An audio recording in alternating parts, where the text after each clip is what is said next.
Hello, Bacho. Let's see the question. Question says the electric field of plane electromagnetic wave varies with time of amplitude 2 volt per meter propagating along z-axis. The average energy density of the magnetic field is in joule per meter cube. Option A बोल रखा है 13.29 into 10⁻12 joule per metre cube. Option B बोल रखा है 8.86 into 10⁻12 joule per metre cube. Option C बोल रखा है 17.72 into 10⁻12 joule per metre cube. Option D बोल रखा है 4.43 into 10⁻12 joule per metre cube. और ऑप्शन ई बोल रखा है 2.22 into 10⁻12 joule per metre cube. Okay, तो इस क्वेश्चन का सोल्यूशन देखते हैं. गिवन हमारा क्या है, पहले ये लिख लो.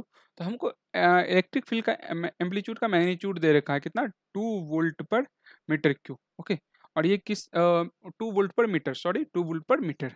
और ये वैरी कर रहा है किसके अलॉन्ग, जेड एक्सिस के अलॉन्ग. ओके, तो अगर मैं एक्स एक्सिस, वाई एक्सिस और जेड एक्सिस बना लूँ, ये एक्स एक्सिस है, अगर इसको वाई एक्सिस बोल दूँ और ये हमारा जेड एक्सिस है. ओके, अब यहाँ पे हमको average energy density of magnetic field निकालना है. तो हम लोग average energy density due to magnetic field कितना होता है, average energy density of magnetic field, average energy density of magnetic field, अगर की कंसेप्ट का बात करूं तो average energy density due to magnetic field जो होता है वो कितना होता है सर, 1/4 बी स्क्वायर बटे म्यू नॉट. हाँ, ये सही है. लेकिन हमको तो ई नोट का वैल्यू पता है, बी का वैल्यू तो पता ही नहीं है. अब बी कैसे निकालूं. लेकिन मैं ये भी जानता हूं कि average energy density, energy density, energy density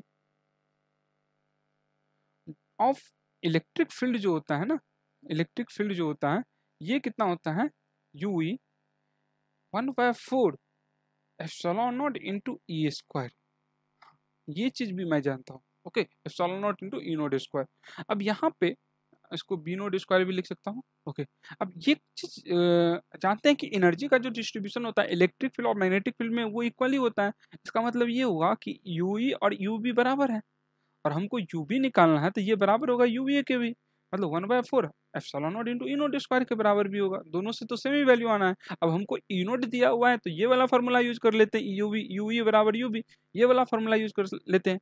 तो यहाँ पर हमारा यही कंसेप्ट चेक कर रहा था क्वेश्चन में कि average energy density of magnetic field जो है कितना होगा. आप ये कंसेप्ट जानते हो कि नहीं कि इलेक्ट्रिक फील्ड में एवरेज एनर्जी डेंसिटी और मैग्नेटिक फील्ड में इक्वली डिस्ट्रीब्यूटेड होता है.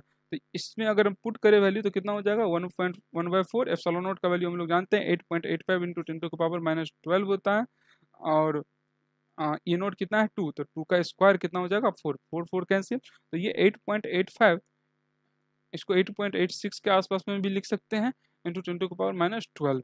तो कौन सा ऑप्शन से मैच कर रहा है, option B 8.86 into 10⁻12 joule per metre cube. Hope you understood it well. Best of luck.